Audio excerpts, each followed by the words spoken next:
Elderly Helga is knitting a sweater for her beloved granddaughter Charlotte when she hears strange noises coming from the ventilation system. Thinking that there might be rats in the house, she decides to call an exterminator.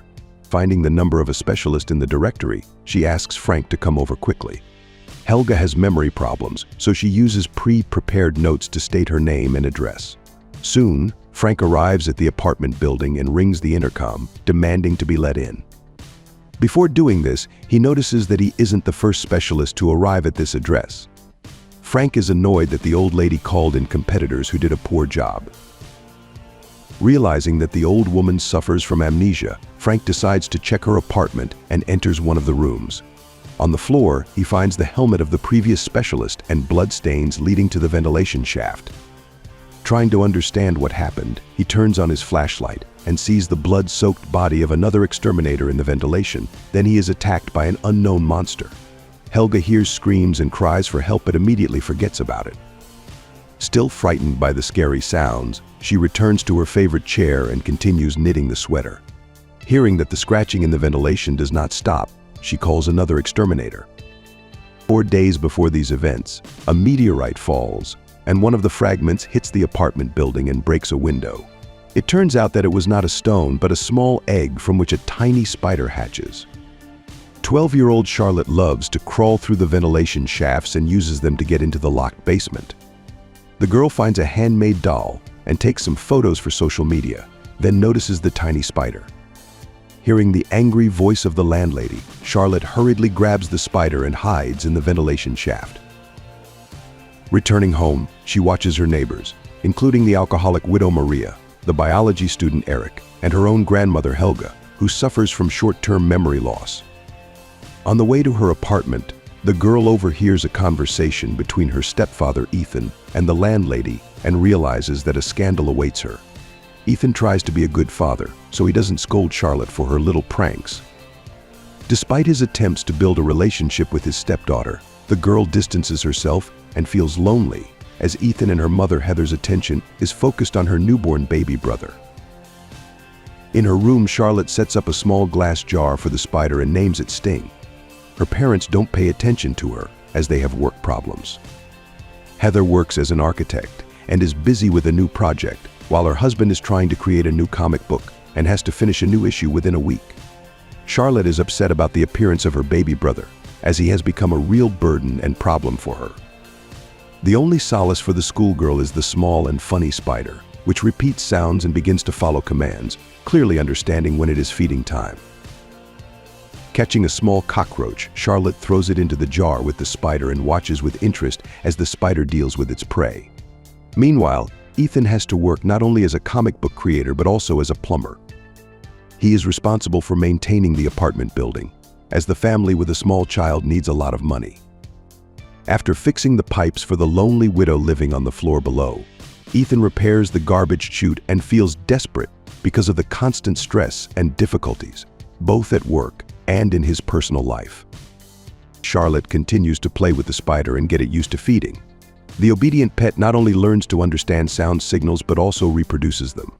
In the evening, Heather goes to visit her elderly mother to show care and put her to bed. Helga has knitted a sweater for her granddaughter and asks to give it to Charlotte. Heather is upset that the clothes smell of mothballs, but she cannot offend her old and sick mother, so she takes the sweater home. Meanwhile, Charlotte is reading a comic book that she worked on with her stepfather. Noticing that he is drawing the next issue, the girl helps Ethan and suggests improving the main character's look by drawing eyes on him. Charlotte thinks that this way he will look more like her father, whose return she eagerly awaits. After dinner, Ethan erases the eyes of the main character, as he considers the girl's wishes inappropriate. Putting Charlotte to bed, he admits this and realizes that his stepdaughter is upset, but he cannot do otherwise. That night, while everyone is asleep, the rapidly growing spider escapes from the cage and heads to the ventilation system. Hearing the scream of a frightened parrot sensing danger, the spider attacks it. The next morning, the parents, as usual, do not pay attention to Charlotte. They argue, discuss work, and take care of the baby, completely ignoring their eldest daughter. Soon, the whole building rushes to the scream of Gunther, who has discovered the mutilated body of the parrot. Arriving at the scene, Frank states that it is not rats but some more frightening and dangerous creature. the parrot seemed to have been in a blender, and most likely, this was due to the stomach acid secreted by spiders before they attack their prey. Noticing bloodstains leading to the ventilation, Frank promises to treat the whole building with poison to get rid of the pest. In Charlotte's room, he meets the schoolgirl and learns about her creepy pet. Shortly before that, the girl makes an accidental discovery, realizing that Sting is terribly afraid of mothballs, and their tablets harm the spider's web, acting on it like acid. Gradually, the spider's appetite continues to grow, and he no longer has enough cockroaches caught by Charlotte. At night, Sting goes hunting and heads to the apartment of the lonely drinking widow. Her dog senses something is wrong and starts barking, but Maria just gets angry at the pet and kicks him out into the hallway. While looking at a family photo, the woman is attacked by the spider and falls in fright, hitting her head.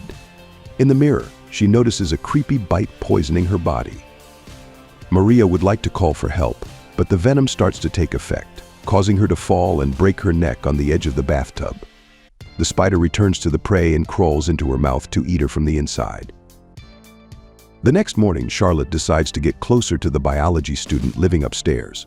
She asks to buy an aquarium for her spider and introduces Eric to her creepy pet. The student is ready to help, but first asks to keep the strange pet to study and classify it. Ethan suggests to his wife that they tell Charlotte the truth about her father returning to the city, but avoiding meeting her. Heather is against this, understanding that it could hurt their daughter. At some point, the argument stops due to the noise in the ventilation. Ethan decides to check it out and gets scared, meeting a lost dog. Returning the dog to Maria, Ethan enters her apartment and discovers the widow's body. Soon, the police arrive at the scene and, after a brief interrogation, take the woman's body away. Eric calls Ethan and asks him to come over as soon as possible, as the student is very alarmed by the results of his research. He cannot identify the spider but considers it extremely dangerous and poisonous. Eric suggests taking the spider to the university, where it can be studied and put to sleep so it does not pose a threat to people. Charlotte finds out about this and argues with her stepfather, recalling the ruined comics and drawings. He doesn't accept her ideas and will never love her as much as a real father would.